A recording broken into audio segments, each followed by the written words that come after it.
All right, we're live.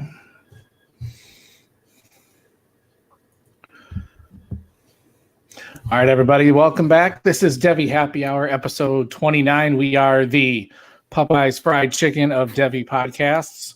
I want to introduce my co-host, Matt. How you doing tonight, Matt? Man, I'm great, but I wish I had the patience to sit through a Popeye's drive-thru right now. I love to eat. Clearly, y'all know me, but I can't wait an hour for no chicken sandwich. But no, I'm doing great. Happy to be on with you boys and talk a little Devy football here tonight. All right, introduce Ray, Mr. Ray GQ. How you doing tonight, man? Doing well. I'm excited to talk to you guys. It's Thursday night football, so ready to talk some Devy. It's a good week of college football. I think there's a lot of good games, a lot of good Devy talent, so I'm excited to hear from you guys and talk about it. Oh, absolutely, absolutely. A little bit of news and notes real quick. Florida State, Willie Taggart got paid $17 million to lose his job. I'm like, holy crap, man. So I think everybody kind of saw the writing on that wall this week. Do you guys have any ideas of who? I kind of have seen Lane Kiffin out there. PJ Fleck signed an extension. He was a hot name. So no, do you have any thoughts on that, Ray? I mean, I heard people talking about Bob Stoops, and then I didn't know if this was for real or not, but it probably isn't for real. But the Independence coach, I saw a tweet about Jason Brown wanting that job. That would be interesting, but I don't know. And, I don't even know if I would be really excited about Big Game Bob at Florida State. So I have no clue what they're going to do. No clue whatsoever. So interested to see who gets that gig. Right. I think Matt had said that Jason Brown one the other day and tagged Andrew and I in it. And so that would be interesting. He's got that swagger and stuff that Florida State used to have. So it would be kind of an interesting hire, but I think it'd be I think they want someone a little higher profile than that. So Ray just left on us. Sorry, Ray. Only Florida State, baby.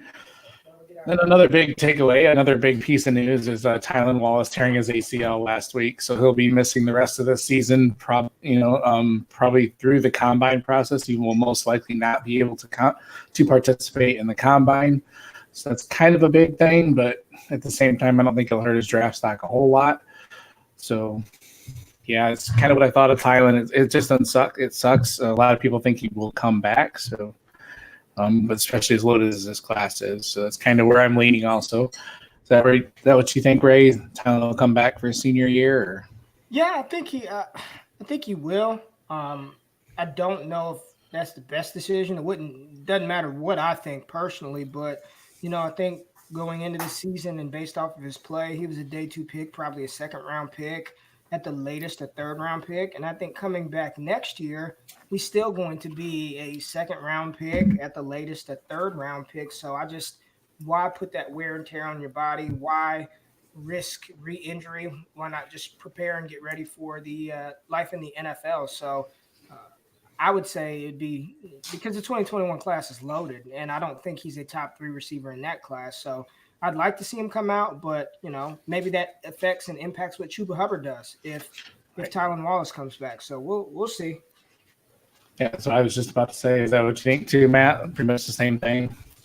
Well, on the selfish side of things, I hope that he does come out. I hope that people forget about him kind of through the process and they fade him a little bit and they let somebody who goes and blows up the combine and these other guys, and where Tylan Wallace is now available at the middle to end of your second round, rookie drafts. Selfishly, that's another pick on this Raider game. I'm gonna preface real fast, guys. I'm gonna be fading in and out of seeing the Raider games on in the background, so I'm sorry, but I like Tylan Wallace a lot, and I think Ray had a good point. He may not increase his stock that much, even if he does come out after next season. So I kind of hope he has enough. He's put enough on film to where he can get a day 2 draft grade still. May not be able to highlight himself in the offseason, but like I said, that's selfish for me. I'm kind of in with that, man. I'd like to see be able to get a guy that late somewhere in some of these drafts. Right. Yeah, he could definitely sneak in and get just a juicy landing spot. But yeah, I think Hubbard will dictate a lot of what he does. So you would think it, maybe not. Who knows?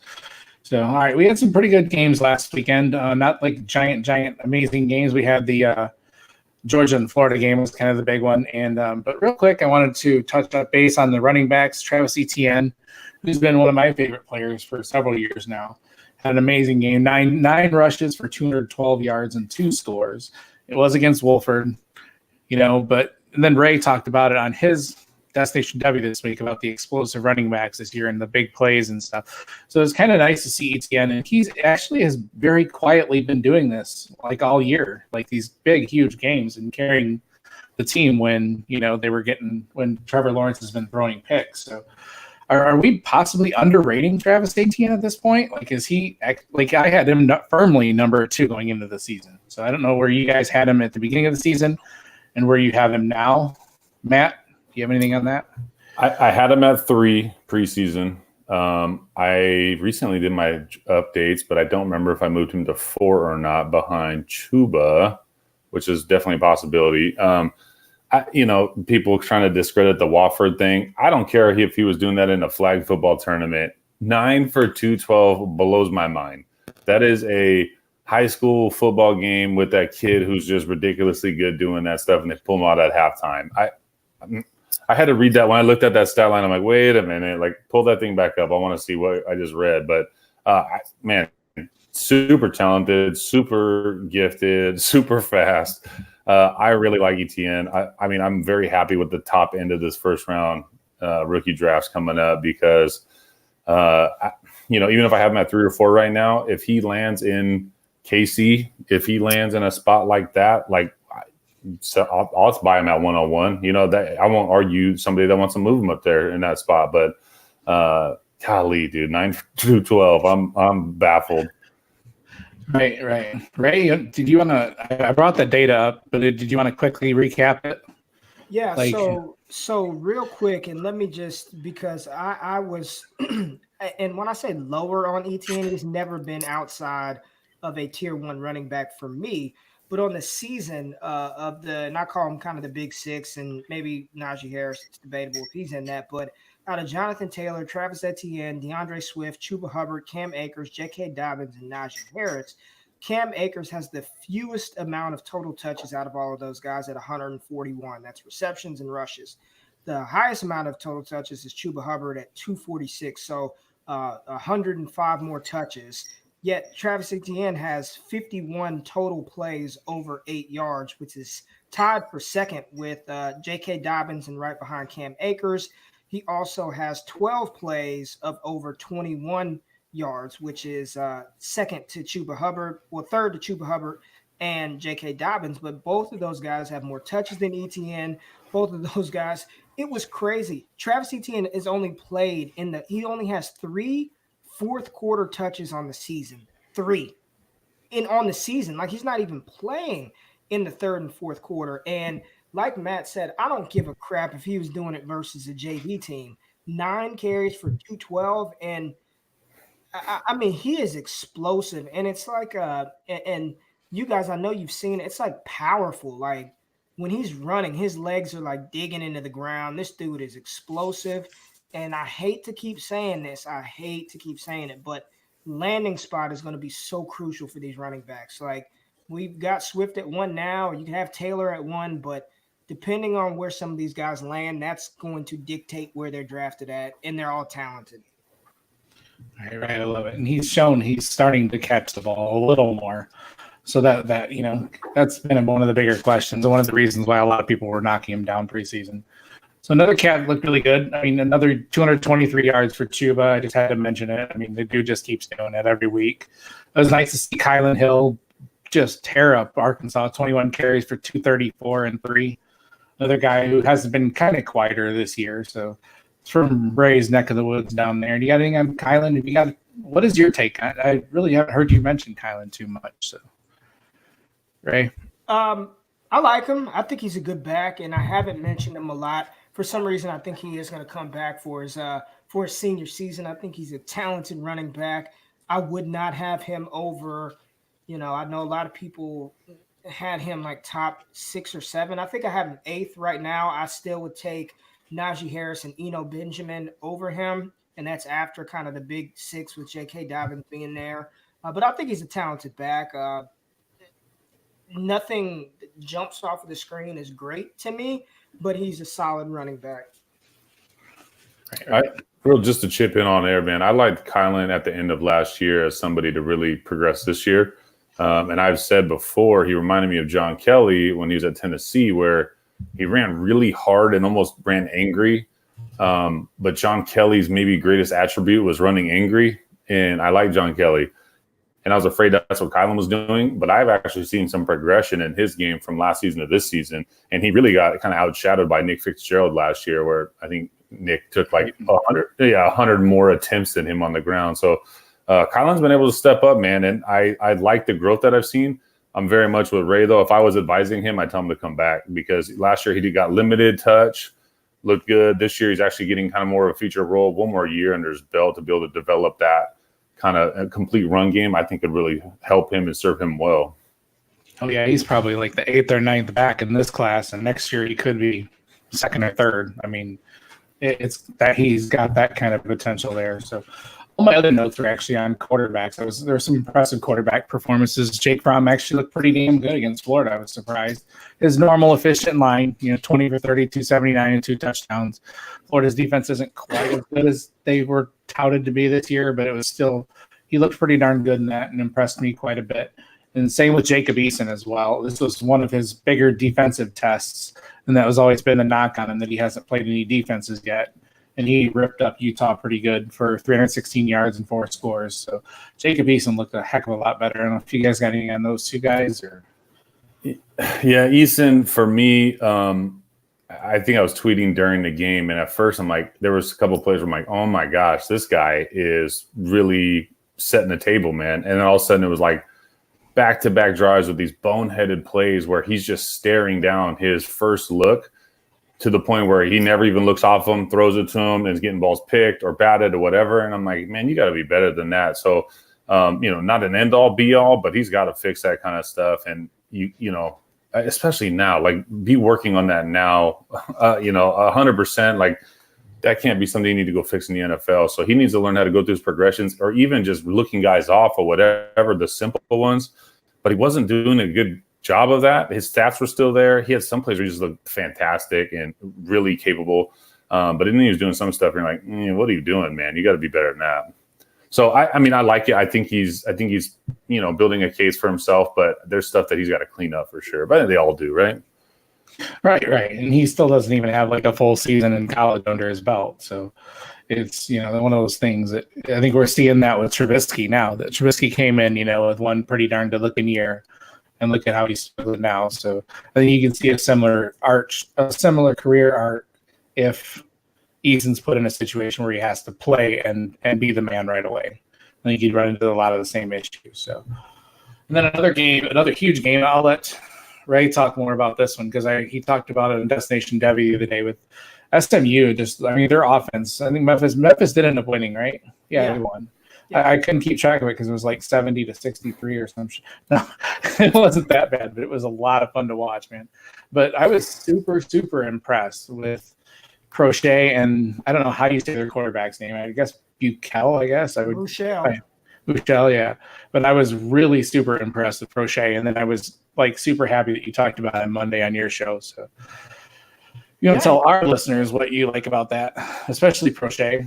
Yeah, he's been consistent. I think he was 1,100-yard receiver last year for SMU, and quietly SMU has produced really good wide receivers: Cortland Sutton, Emmanuel Sanders, Cole Beasley, and now you've got James Prochet, and Reggie Roberson Jr. didn't even play in that game, so we really got to focus and highlight on Prochet. But I believe he's 6 foot, about 190 pounds, maybe 195. So he's sort of that slot possession type wide receiver. I meant very comparable to Emmanuel Sanders. I don't know if he's as twitchy as Sanders, but he's sort of that same type of receiver. And I'm not looking at the stats, but I believe he had 13 receptions in that game. But he's just solid. He's a solid wide receiver, to where I think, and listen, maybe it's because I'm watching the game right now, but I think he's got, a little bit of he can be like a poor man's Keenan Allen at the next level, a very reliable target. He's got some explosion to his game. I really think he's somebody that in the 4th round of your dynasty rookie drafts, you can grab him, stash him on a taxi squad, and he's going to provide value for you at some point in time. He's a really, really good player. And then Kenneth Gainwell looked good in that game. So it was a high scoring game. And like you said, the quarterback, Shane Buechele, looked good as well. Hey, I just have a little bit of an objection, man. So it was mentioned on the DDP, and it's now here. How you going to run through the whole SMU receiver core and not mention my boy TQ in either one of those, bro? I know that's my bad. I apologize for that. Man, give the real Jake Smith some love, man. Let's give Trey some love. I should have said Trey Quinn, but I intentionally was leaving that out for reasons unknown. Oh man. All right. And that was another impressive performance. I was impressed with Bo Nix. I mean, he looks like he's definitely making strides. The first couple games this year, I was like, man, this kid he's got an uphill battle to become a throwing quarterback. He's definitely mobile.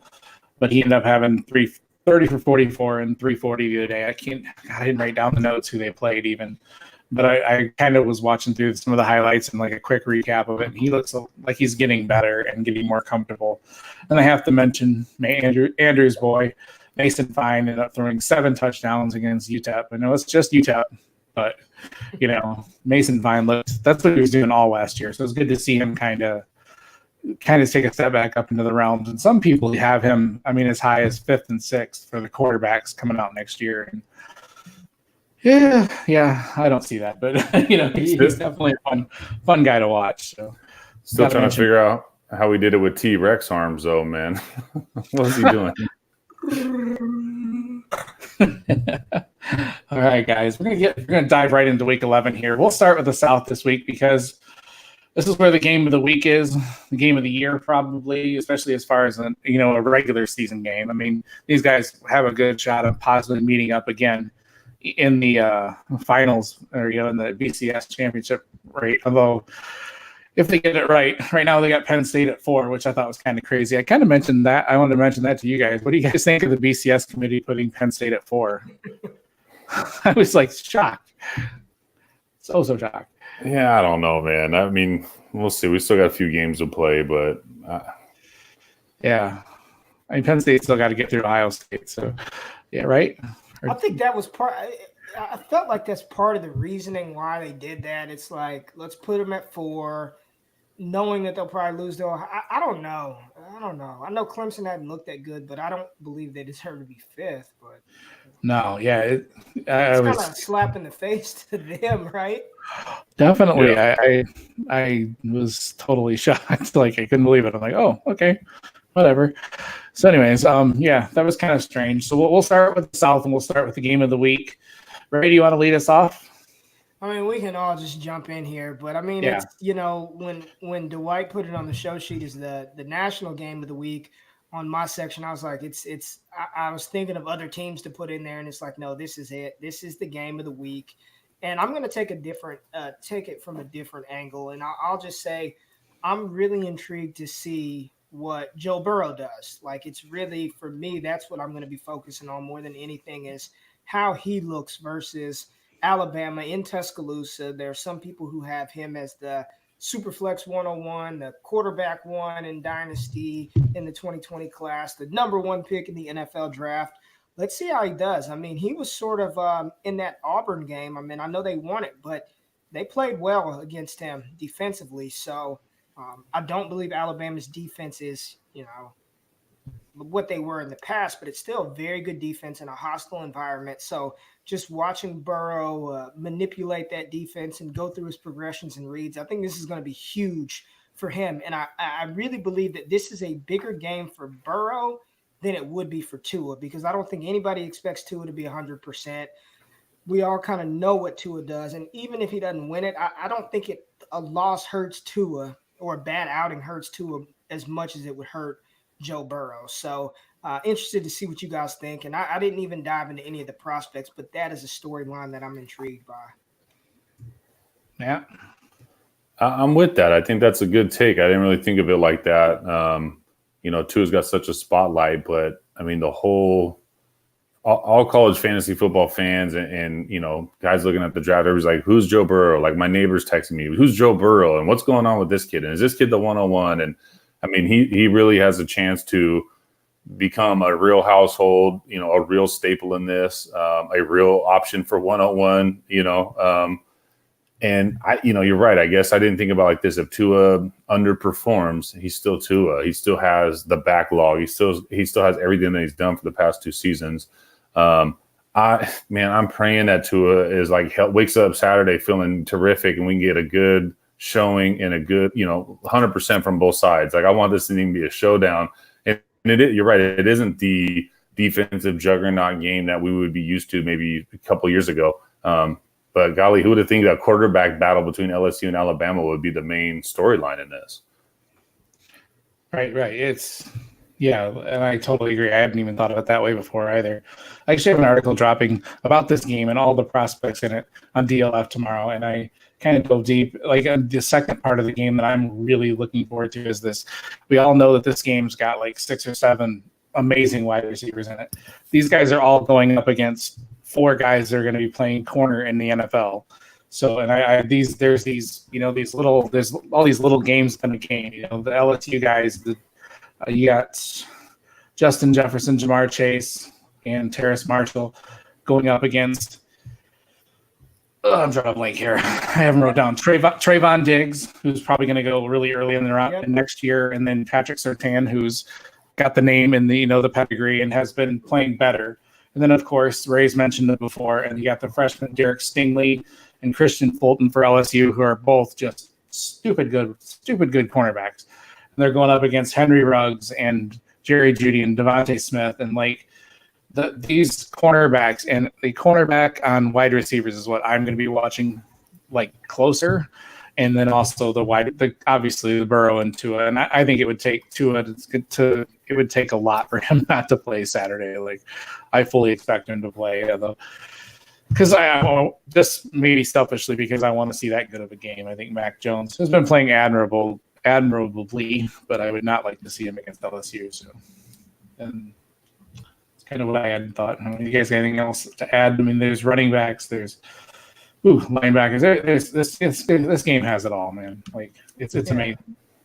This is like an NFL pro showcase. You know what I mean? It's one of those things. Like if it was assemble all the best players, let's get a game going and see who's going to the next level kind of thing. It's what it feels like. It's going to be like the Dolphins and Bengals in Week 16, basically.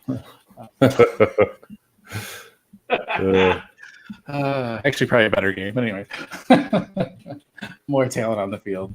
So what do y'all think? So Tua goes out there. He has a high ankle sprain, right? And that was 3 weeks ago. So I just if he underperforms, do you think that hurts his draft stock, knowing that he's not, even if he plays, I don't know how he's 100%. I mean, how do you think it would hurt or help his draft stock if he goes out there and lights up LSU? Does he silence all the Tua is not the 101 critics? He's a left-handed quarterback. I mean, do you think, or does it not move the needle at all? I have this vision of Byron Leftwich. Remember this being helped down the field when he was bum ankle during that game, and I mean that's what put him on the. I mean, he was good at Marshall, whatever, but it was that game, that drive, that stuff. If Tua goes out there and does a Tua type game, and 100%, man, he could just write his check and go sit down the rest of the year, kind of thing. I just hope he's not out there like looking like a 40%, a 50%. Player, man, that's gonna won't be fun to watch. One, it'll make for the game. You the whole time you look like, oh man, like this is what it is now. Like he's not there entirely, so therefore they're not playing on all cylinders. Whatever else, not getting the ball out quick, sharp. Missing receivers on cut. I don't know. It would make for a big disappointment. That's kind of how I'm looking at it. Right, but I don't think it hurts his draft stock either. I could see him starting slowly and then having this crazy third and fourth quarter where he leads it back, hobbling down the field. throwing touchdowns. Like this game is. I don't know how I'm going to do it quite yet because I have both kids this Saturday, and I'm trying to figure out a way where I can finagle it to watch it and watch my kids somehow. So it might be a Benadryl Saturday. Well, maybe the rankings. Think about it from a ranking standpoint. If they play a tight game, say LSU loses, and then Penn State loses to Ohio State, I think it gives room for one of the SEC teams to still creep in to that top 4, regardless of if they win or lose that game. I really think that because if Penn State loses, they're out. I mean, they're done. If they lose to Ohio State, they're not getting in the playoffs. But if LSU or Bama lose a close game, I think there's a chance for them to still make that final 4th slot when it's all said and done. Right, because that's just it. When one of them loses, then they're not going to have to play in the title game. Correct. So they're, as long as that is their only loss, LSU or Alabama will be right back in it. I think Matt Miller was talking about it this morning. Unless it's a blowout and it's whole embarrassment, that these two teams have a very good likelihood of being in the BCS championship. So. Correct. So kind of a little anticlimactic, but at the same time, they are 2 of the 4 best teams in the country. So you want to see that at the end of the day. Yeah. So, all right, Ray, who's your Devy prospect of the week, bud? Devy prospect of the week is Vanderbilt running back Keyshawn Vaughn. We haven't shown him a lot of love. I haven't talked about him much on the Destination Devy podcast either, but coming into the season, he was a top, I'd say, 6 running back in this class for me. And this season, he hasn't been as efficient as he was last year. So real quick, last year in 12 games, he had 157 carries for 1,244 yards and 12 TDs, 13 receptions for 170 and 2. He averaged almost 8 yards a carry. This season, he's right there. He's at 151 carries, so six less carries, but he's only got 790 yards, and this is in 8 games. So, he's not as efficient, but 23 receptions for 234, another touchdown through the air. He still looks really good. I think he's one of those pro-ready running backs. I don't believe he has a lot of glaring weaknesses, although he doesn't have anything that sort of stands out in the spectacular. But he's somebody I think, Aaron Jones was a 5th-round pick, I believe, or a 4th-round pick out of UTEP. I think Keyshawn Vaughn is more talented than Aaron Jones. He's got the size. He's got the receiving production profile. He's got very good speed. He's playing in the SEC. And I think Vanderbilt has underwhelmed as a team in general. Kalijah Lipscomb, Pinckney, I think they've all sort of underperformed this year. But I'm really excited to watch Keyshawn Vaughn this Saturday, and hopefully he can, continue to elevate his draft stock. He did accept a Senior Bowl invite, so I think that'd be good for his draft stock as well. Absolutely. Big thing. All right, freshman of the week, bud? Freshman of the week, TCU quarterback Max Duggan. And I've given TCU a lot of crap this year because they can't get my boy Jalen Reagor the ball. But Max is starting to come into his own. He's a true freshman quarterback. He comes from a quarterback pedigree. On the season, 1,400 passing yards, 12 TDs, and only 4 interceptions. He's also pretty good at running the ball. He's got 78 attempts for 319 yards and 4 TDs on the ground. He's their quarterback of the future. I think he's going to be really good here in the next couple of years. It's just started out slow, and you can't expect every freshman quarterback to come in and do what Trevor Lawrence does right away. So although the offense is still putrid, it's getting a little bit better, and I think Max Duggan this week versus Baylor, he's got a good opportunity to show his stuff versus the number 12 team in the country, and it's at home. So excited to watch what he does in that contest. All right, another good call, man. Good call. Now, Ray, you ready to go deep? Yeah, I'm going deep on this one. Deep. And it is from that Baylor Bears team. Offensively, they've got a running back. His name is JaMychal Hasty, 5'9", 205 pounds, 70 carries, 439 on the season. He's got 11 receptions to his game. If you want to see the game where Hasty kind of jumped out to me, go turn on the tape versus Oklahoma State. He had 16 carries, 146 and 2. He also had 3 receptions for 66 yards. He's fast, man. He reminds me of Anthony McFarland a lot. This kid is fast. He's sort of a short, compact size to his game. He was a 4-star prospect coming out of high school. In 2015, he was the number 6th ranked all-purpose back in his class. So he does have some, pedigree to his name, and he has looked good in limited times that I've seen him play. He's a senior this year. so he will be drafted. He will not be picked in your dynasty rookie drafts. He's somebody that you can grab off of waivers, and you never know. He could be a Corey Clement type player where if he has to have a spot start or maybe he carves a rollout for himself because of injuries, could be something. So just write the name Jamichael Hasty down, running back Baylor. All right, I like that, man. So you got some. Speaking of Baylor, you got some other intriguing games you wanted to watch this weekend, bud? Yeah, Baylor TCU is going to be a good one. And then I got to talk about Iowa State because they're playing Oklahoma, so it's in the South. So I missed that, man. Yeah. I missed that. I like that. That should be a really good matchup. I think it's going to be a fantastic matchup. Iowa State, you got Brock Purdy, Breece Hall. Oklahoma, we know the usual suspects over there. I think Jalen Hurts is still in the Heisman conversation as well. Let's not count Jalen Hurts out yet. And then Vanderbilt versus Florida, Keyshawn Vaughn versus that Florida defense, and then all of the one of my favorite players to watch, Kyle Pitts, tight end out of Florida. I think he's a future first-round NFL draft star. So excited to see what he does in that game. Hey, good call, man. Good call. Yeah, I didn't for some reason missed Ohio State, and that should be a fun one. It should be a very exciting game. That was another team that I kind of wanted to get a sweatshirt for because I like what they're doing in Iowa State there. So, all right, went a little bit out of order, so it feels weird having Matt follow up after Ray. So, Matt, you take us out last, man. What's your game of the week? Well, my game of the week is, I'm going to bend the rules, and Dwight knows I like to do this, but I'm sticking with the SEC West, and I'm going LSU at Alabama. No, it doesn't work like that? I'm just kidding. My game of the week, the West is not it's not, well, I mean, LSU and Alabama, it's hard to compare anything else to what's going on there, but my game of the week is going to be Washington State going to Oregon State. There's more than a handful of really good Devy prospects in this thing now, and kind of really highlighted by Isaiah Hodgins at Oregon State. So he's been the one that's really been popping off and kind of gaining the most traction. But then there's a handful of guys, DeMar Jefferson, Gordon, and they cast the receivers, Borghi. I mean, there's a handful of guys. Should be a fun game. Should be a very much a loaded on the offensive side for both teams, so not a ton of defense in this game. But that should be a good fun game to watch, but won't be that battle that we're going to see down south.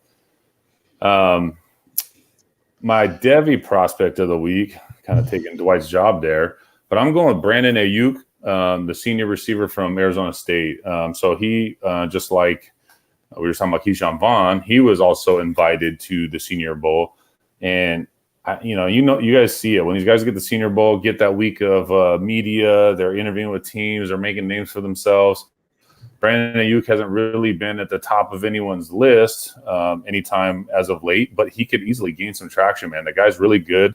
And we got to kind of highlight too, like he's had a good year, but he's been playing with a freshman quarterback that took some time to develop, and their offensive line has not been great. Has not even really been good. We could be fair. But he's a JUCO All-American. I really thought it was cool that he was more recruited as a defensive back than he was a receiver. And the reason he chose to go to Arizona State is because they were going to allow him to play receiver. They were going to kind of honor his wish to do that. But he was Pac-12 offensive player a few weeks ago when he had 7 catches for 196 yards and 3 touchdowns in that Washington State game. And on the season, 38 catches, 740 yards, 5 touchdowns. Just about 20 yards a catch. So he's been doing really well. I feel like his name is, and I've heard people talk about him. Ray's talked about him a little bit. It's not like he's an unknown, but he's getting better, and his name is like trending in the right direction, getting to this time of year and then now into the Senior Bowl. So kind of expecting his name to continue to gain a little bit of value. So he's my prospect of the week this week. All right, good call, man. Good call. Yeah, I was excited to see that he accepted his invite because that's the one that can gain a lot. He can gain a lot from going to the Senior Bowl. I really like that. Who's your freshman of the week? Because you went a little bit deeper with here also as well. Yeah, I did, man. And like I said, there's we start to run out of good freshmen to highlight. There's been a couple quarterbacks, but that's not really my thing. So my freshman of the week is a receiver out of San Jose State. His name's Isaiah Hamilton. 0-star recruit from everything that I can see. But the thing that really popped him off was a couple of weeks ago, he had this catch that if you just Google his name, the first thing that comes up is this catch. But he has a helmet catch, and it's ridiculous. And it's cool because the last time we remember that was David Tyree in the Super Bowl. So when you guys get, 30 seconds, Google this little catch. But on the year, 20 catches, 445 yards, and 3 TDs. Kind of the neat thing is that his 3 TDs have come over the past 4 weeks. He has just continually gotten better as the year's gone on. He's a redshirt freshman, and he actually did play in a couple games last year, but you can see that he is becoming more and more involved in this team. He's averaging like 80 yards a game over the last 4 or 5 games. So he's definitely involved. He's not the best receiver on the team by any stretch. A kid named Trey Walker, I believe it is. He's actually pretty good. But for a freshman, Isaiah Hamilton is definitely making an impact, being involved. They use him in the run game. I really like what I see there. He has, I don't want to comp him to Christian Kirk, but he has a little bit of resemblance to him when he's in pads and playing and all this stuff. So it's kind of one of those things it keeps kind of leaning that way for me when I watch him. But man, it's a deeper deal. It's a freshman up here in San Jose, and they don't have a ton of prospects, but I like what I see from this kid so far. Good, man. I love it. Ready to go deep.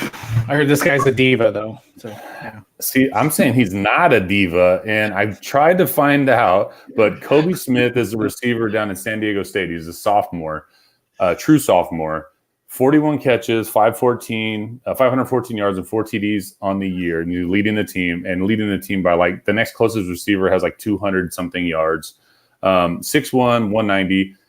He played a couple years with Khalil Tate in high school, so that was his quarterback. He was very highly he was a 3-star guy, but he got a ton of recruiting, different offers from all over the country. Decided to stick to San Diego, and I don't know the story there because in the last article I saw, they weren't even in his top 3. So I don't know what the final deal was, but what really kind of made it like a deep thing for me and where I started noticing him, he wears number 92. And I don't get it. So like he wore 80 in high school. I was trying to see. He talked about like I know, right? I mean, that's like opposite of diva. You think Kobe, right? His name's Kobe. You gotta like that. I'm a Mamba fan myself, but I don't get it. But the dude's a baller. He plays good football. He's like they talked a lot about his jump ball and his deep ball. He's good at running 9s and jump balls. But he's like, I don't want to just be lumped in that guy. He's like, I want to be lined up in the slot. I want to be all over the field. I want to be doing things to help my team. And I want to be involved in every way possible. And he's a young kid, but I like what I see so far. Just for I don't know, maybe he sticks with 92 for the next couple of years. Who knows what that looks like? But he has shined. He's looked good, and he's on a team that's not very known. It's not known for their pass game, but their run game has definitely been a disappointment this year too. So. He has been one of the glimmering little lights down there in San Diego this year, and I like what I see. Yeah, like this in the show notes, it says can't be a diva. He wears 92. So I like that. I mean, you should be at the buffet with the big boys, right? Maybe he's got the big boy mentality, man. Maybe it's more my style than I thought. All right. And you got any other games out west you're kind of keeping an eye on, bud? Yeah, well, Antonio Gandy Golden's coming up to Provo, and they're playing BYU. And like I said, the West games, it's not a crazy lineup this week, but Antonio Gandy Golden just got invited to the Senior Bowl. He is a stud, and so I'm looking forward to see BYU's got a decent defense, and you got Matt Bushman on the BYU side, who's a NFL prospect, but not a ton of Devy talent on this outside of AGG and what he's doing in this week on the road. All right, I didn't realize how bad the Pac-12 was beating up on each other. I was just looking at this real quick. Washington 5-4, Stanford 4-4, USC 5-4, Arizona State 5-3, like Cal 4-4, Washington State 4-4. Like they're just beating on each other every week down over there, man, out west. It's crazy. Hey Matt, you've been hearing the rumors about SC, huh? Say that again. You cut out. I said, have you been hearing any of the rumors about SC and Urban Meyer potentially? Yeah, it's they're getting louder. You know what I mean? So there was a very weird moment, and I don't even think you can find it on YouTube. But when I was watching the game during halftime, they were talking about Reggie Bush was talking about USC not being able to recruit in their backyard, and he was like, "You have to win California in order to recruit." And then he goes, who could win the recruiting in their backyard? And then everyone looked over at Urban Meyer. But then Reggie Bush said, like, the coach for Oregon, he was like, Oregon. And Justin Herbert was a product of Eugene, Oregon. but everybody looked over at Urban Meyer when Reggie Bush was like, you know who can recruit in their own backyard and get it done for USC, and everybody on the panel like unconsciously just looked over at Urban, and Urban just was kind of sitting there like, it was so awkward. I wish I would have recorded it, but it was crazy to see that, man. I'll have to look that up, man. That's crazy. Somebody want to lead me? Sorry. Now, with it's all good, man. With me going on that monologue about the USC Trojans, Dwight, take us up north, big dog. All right, man. Yeah, we got a huge game up here too. Shout out to DFF_Kane, Mr. Kane Fossil. I'm sure he's going to be totally off the grid Saturday from noon to about 3, man.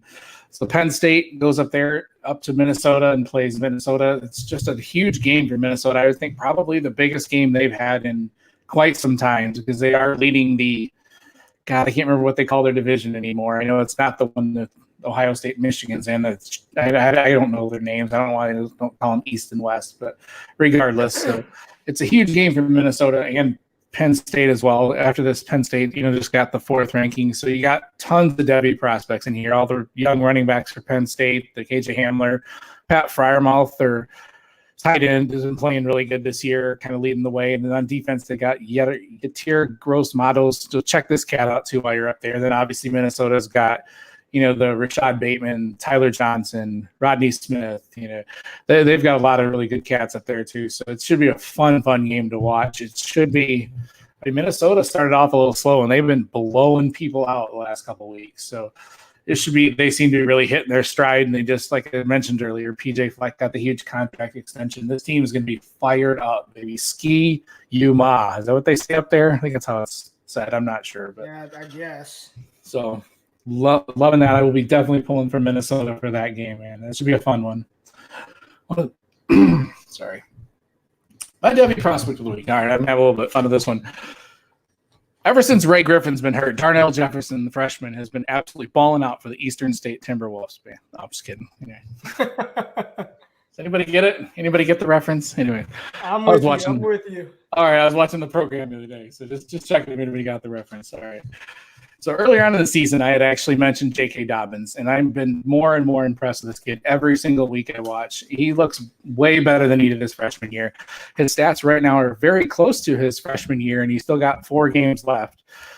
He's got 154 carries for 1,100 yards, 9 touchdowns, 7.2 yards per carry average. He's also caught 13 balls. And just he looks more and more impressive every week. Like he's really gaining confidence. He's the guy that makes these really quick moves, and his acceleration is amazing. His contact balance, he's not overly powerful, but the way he fights through contact is really impressive to watch. And he's got that speed to break the long runs as well. He seems to excel more in the zone running scheme, especially outside. He's got good patience, vision. Just love everything I watch. He's starting to get better at pass coverage or pass protection as well. So you like to see that. And he's not a great pass catcher, but he does know how to create his separation. He's got really good hands. He doesn't drop passes, things like that. So the more I see of him, the more I really like of him. I think I started out the season with him 6th or 7th, and I think I've moved him up to, in this 2020 class, assuming he comes out, I think I moved him up to 4th. Okay. You can make you can make a really good argument for 3rd, because I still don't. This top 5 is just. I swear, I feel like I can almost move them every week, man. Yep. I mean, I love Jonathan Taylor, but I'm thinking of moving him down just because of what how the last couple of weeks have been. Whoa! I know, What? not far. Not like 7 or anything, but okay. And I love seeing Cam Akers. I don't know, man. Like, is this? You said it the other day. Landing spots are going to be so critical. Like any of these guys could just, like Swift, Taylor, Dobbins, Etienne, Hubbard, if he comes out. Akers. Like, holy shit! Yeah. Wow. Like, it's just an impressive class, and this cat is just. Yeah, he started off a little slow, and he's really gaining a head full. He looks like he's running with just confidence, and it's just fun to watch. And that's despite having my freshman of the week right on his coattails, man. Master Teague. I think Ray's mentioned this guy before several times. Yeah, he's your boy. Dwight, before you go into Master T, Yeah. could you add Matt back in the group? Oh, yeah. Sorry, man. So good. I just wanted to catch you at a break point. So there we go, baby. Hi. Oh, I don't understand what's going on. you're clear. I don't even watch. I don't usually even watch the feed, man. So thanks for saying something. Like Well, I got my notes and I'm like, blah, blah, blah, let's go. Well, let me lead you into your guy because you didn't get into him yet. So I'll lead you All into him. All right, Dwight. Well, tell us who your freshman of the week is. Yeah, and after all that good stuff I just said about JK, you got Master T right behind him, man. He's a redshirt freshman. He's 5th in the Big Ten in rushing, which is insane because he's not even hardly playing. He does have. Let me see. I had his stats pulled up somewhere here. I don't care. He has like 700 yards and I think 6 touchdowns, something like that. So, anyways, what's really impressive about him is this is kind of a weird little story. Like back in 2017, he was recruited and he did a combine. He did like a camp kind of mini combine in Tuscaloosa for the Alabama coaches at the age of 17 or 18. I'm not sure exactly how old Master was at this time. He ran a 4.31 40-yard dash, did a 40.7 vert and a 4.03 cone, which at the 2017 NFL Combine would have been the best amongst all running backs. And if you need a refresher, who was at that combine? There was Christian McCaffrey, Dalvin Cook, Alvin Kamara, Leonard Fournette. So yes, Master Teague is better than all these guys. That's all I got. Next question. No, I'm just kidding. So anyways, that's not all. But anyway, I just thought that was kind of impressive that he had those great numbers. And it's at a camp, so it's probably not, as efficient and beautifully timed as it is in the combine. But still crazy, crazy impressive. This kid just runs downhill. He runs with purpose, power. He hits holes so fast. And he's got such this combination of cutting and jukes along with power that is just pretty rare to see somebody that runs with the type of power and decisiveness that he does that can still cut the way he does in juke. So he's going to be it next year, man. Like he's going to push JK out the door. So even if JK is like, I want to come back for my senior year, Master's going to be like, get out. It's my ball. It's my backfield, baby. So I got Master T as my freshman of the week, man. So I'd actually like to see him change his number to 99, really just kind of establish dominance among the running back game. You know what I mean? All right. That'd be different. Matt, you got to introduce the next segment. You're good at this stuff. We're going deep. All right, Dwight, who's the deep dive Devy prospect of the week for you, man? All right. I'm really excited about this kid. And I saw somebody today actually pointed him out as well. And kind of one of those situations where you're vindicated, like, hey, maybe, I was watching Wake Forest recently and was super, super impressed with their quarterback, Jamie Newman. He's a redshirt junior, so he could come out this year or next year. He has 2,000 yards passing, 20 touchdowns, 5 interceptions, but I just love he's feeding a couple great receivers there, obviously, in Sage Surratt and what's the other guy, Ray? Elijah. Wake. I'm drawing a blank. The other kid, Wake. I know who you're talking about, but I don't know his name. Did you say Surratt? Yeah. Yeah, Surratt, and there's another kid. God bless him. Anyhow, I'll edit that somehow. So he's got a couple really good wide receivers down there, but I love his intelligence and his ball placement. I was watching his game on Saturday in particular, and I was impressed that he never threw a ball like – if it was intercepted, it was because, of all the ones that I've seen, it was because of a deflection or, like just a total screw up by the receiver. He leads his receivers really well, and his ball placement is just beautiful. He uses touch and like he leads and throws it exactly where it needs to be. So like only his receiver can get it. And you really like to see that. He moves really well in the pocket. I was just come away from him super, super impressed. I was like a 3-star guy. He's not got a lot of the recruiting pedigree and stuff like that, but just kind of a deeper guy to watch. I doubt he'll come out this year. I think he'd be better served to come out next year, which is crazy because Justin Fields and Trevor Lawrence. But yeah, you'd like to see him maybe develop. Wake Forest has got some good stuff going on there, and I love watching this kid play. So if you get a chance while you're watching film, check out Wake Forest quarterback, man. So and a couple other games. Yep, a couple other games this weekend that I want to watch is the Wake Forest at Virginia Tech game, because that'll be a good test for Newman against that Virginia Tech defense. And then number 18 Iowa travels up to number 16 Wisconsin. Both teams kind of, not exactly where they wanted to be this season. So that's always a real hard fought game. Watching those two guys, both those teams, kind of recruit the same players, in that same area of the country, and they don't particularly like each other. It's probably more of a blue collar type game, but yeah, it should be a fun one to watch. So yeah, it's another one I want to watch out west, out north, whatever, wherever the hell I am. I don't know. All right, guys. You guys have anything else to add for this week for games? No. No, I mean either. I feel like I'm blazing. I'm like, no, I think we did a good job, even at the beginning, just kind of talking through some of this stuff. Like, I think this is good, man. It's really Alabama freaking LSU. Like, this is a tighter, cleaner episode. So, we're not going on and on about too much. And it's been kind of fun. All right. We do have a couple listener questions. I don't know if we can count Andrew Harbaugh as a listener. He's kind of like an alumni of the show. So he's like a super listener or something, I guess. Of the accepted Super Bowl invites, who excites us the most? Ray? Yeah, anybody you're most excited to see down there? I think, this has been really fun to watch all of these guys. I feel like it's going to be a true college all-star game this year because a lot of these guys are just fantastic. Bryson Hopkins, Gandy Golden versus better competition. But I think one of the guys who could really see a stock rise is Michael Pittman, the wide receiver out of USC. He's got that prototypical size. He has really expanded his route tree this year, physical after the catch. So excited to see what he could become. And, when you're talking about AGG, Ayuk, Pittman, Kalijah Lipskin, these are people who probably aren't going to go, well, maybe Gandy Golden, and I could see him going in the top 24. But these are players that you're going to get, in the third and fourth round, potentially in a 4-round rookie startup draft, like free agents. So pay attention to these Senior Bowl guys, and people have really elevated their stock at the Senior Bowl. Baker Mayfield, Carson Wentz, players like this. So I just think it's going to be fun, and I really would love to get a chance to go down to Mobile and watch the practices because I know they'd be outstanding. Right. Ray, you got anybody? Or Matt, you have anybody?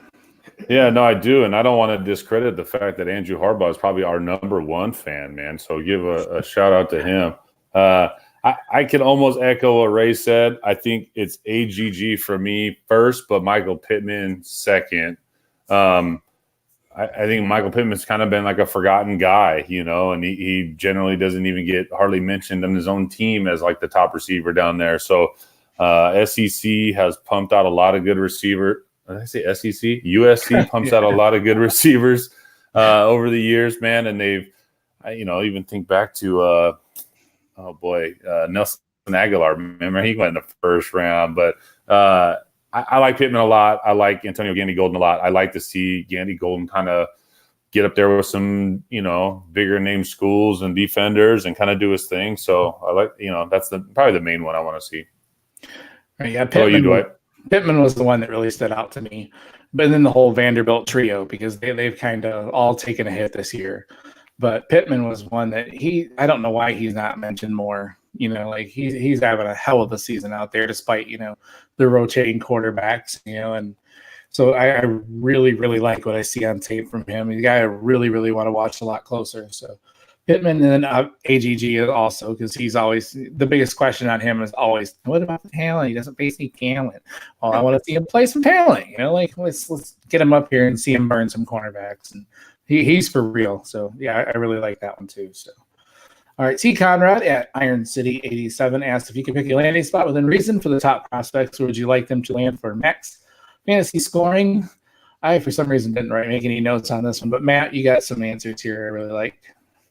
Yeah, no, and this one's come up a lot, and I like to start to play this game now. So yeah, but hey, shout out to T. Conrad, man. There's a couple times he's written in. So the first one for me, and I think this would be like my dream scenario, and I would spend every 101 that I could acquire on. If DeAndre Swift went to Atlanta, it just sounds so beautiful. He's staying at home at Georgia, that offense, how they would use him. Obviously that would more than likely, and I think the writing's on the wall for Devonta Freeman, but man, that would be a beautiful setup. Henry Ruggs with his speed with Josh Allen in Buffalo. Also, like, you don't think of Buffalo as like a quarter or a wide receiver destination that is really good, but I think with his talent in that offense, man, that might be a thing of beauty. I don't know if they can make this happen, but if Joe Burrow and T. Higgins ended up in Cincinnati, T. Higgins kind of being, I don't know if AJ Green's going to be there next year, but that could be something that could be really cool. And I think Cincinnati will seriously consider taking Burrow in the top 5. And then the other one would be the LA Chargers swap of one Badger to another, and that's Jonathan Taylor down in LA, man. I think that would be kind of cool down there, the way that they like to operate.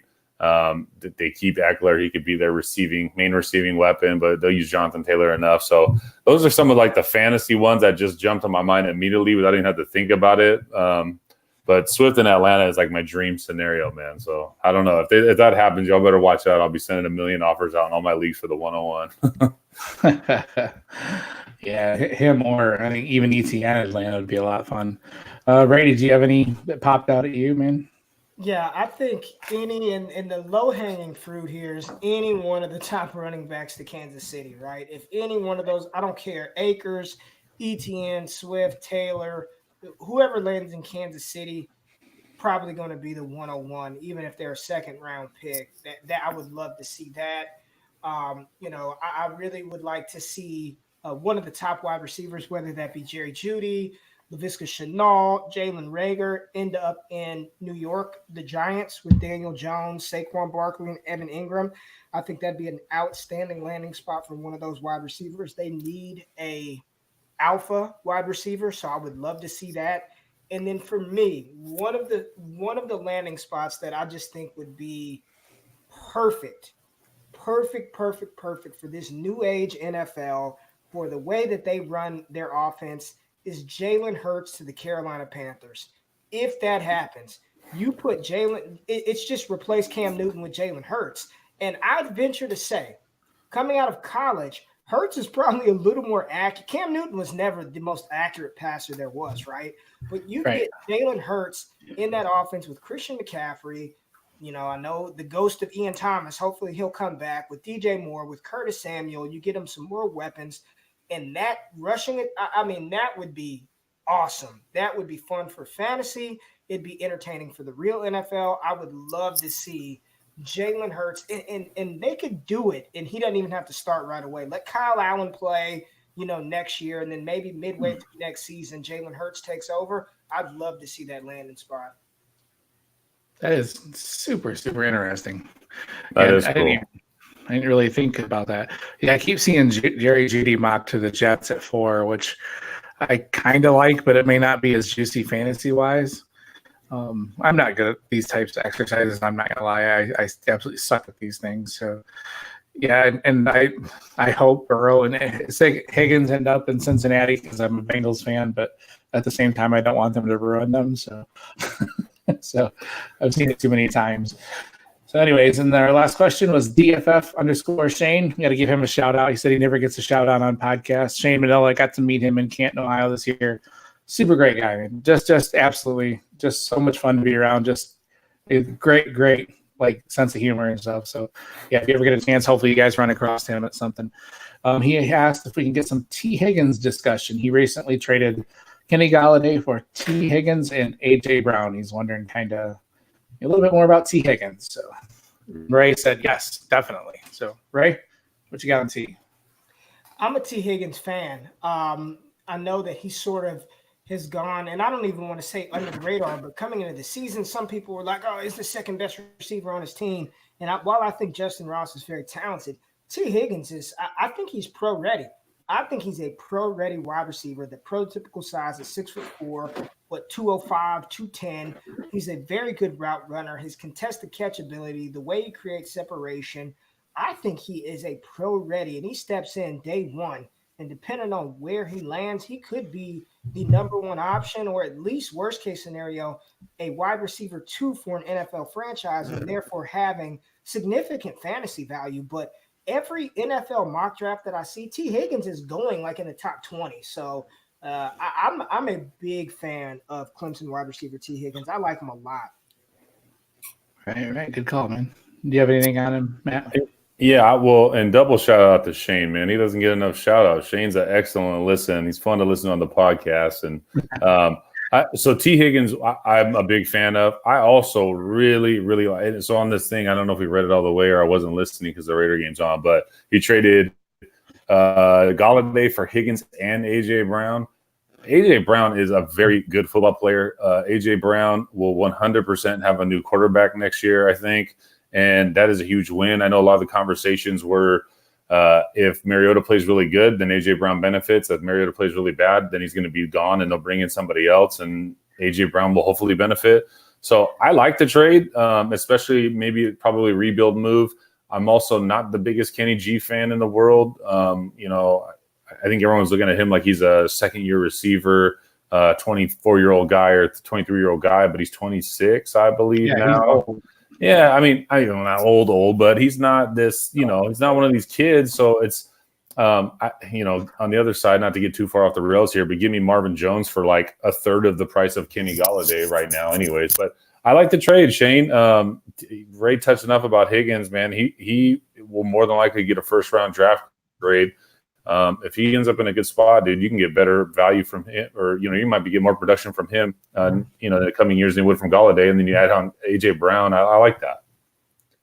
Right. Oh, that's a great trade, man. So, yeah, I love it. All right, guys. With that, we're gonna wrap the episode up. Ray, you tell everybody kind of what you're working on, other than the amazing videos and knowledge you drop daily on Twitter, man. Yeah, I've updated my kind of prospect videos. I gave them a little facelift, so putting a little more time into those. I'm redoing my top 50 rankings, Devy rankings on DLF. So a lot of adjustments in my rankings right now, especially at wide receiver. Isaiah Hodgins, love me some Isaiah Hodgins, but check me out on DLF, Destination Devy every Monday. And we're going to get Dwight on the DDP to talk some quarterbacks and talk some running backs. So just check me out on Twitter at RayGQ. All right, Matt. How are your Devy rankings going, bud?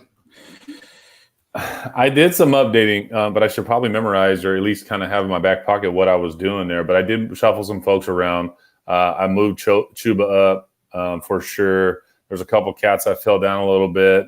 And I think I mentioned this last time. Like I yanked all the QBs out of my rankings, and I was going to restart that thing over. But so yeah, no, it's a work in progress. But feel free to comment, give me some feedback, folks, from what you guys see there. So other than that, I'm here doing this thing with you fine gentlemen, and subscribing to the DDP on the side and listen to that when we're rolling. So, but yeah, you guys can catch me at Commissioner McGriff on Twitter. Right. I seriously need to just strip my rankings down and just start all over, because I keep shuffling and I keep shuffling and I keep shuffling. And probably at the end of the season, I'll do that. I'll just start down at ground zero again.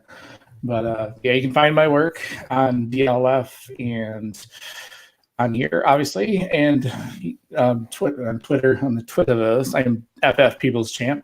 You can find this podcast on Twitter at Devy Happy Hour. And, come on, Matt. What's it like 7 o'clock out there? Quit yawning, man. So anyway, yeah, we're all kind of crazy lives right now. So, all right, guys, and we will catch you guys next week with a lot of recap of LSU Alabama. So we'll talk to you guys next week. Whew. Man.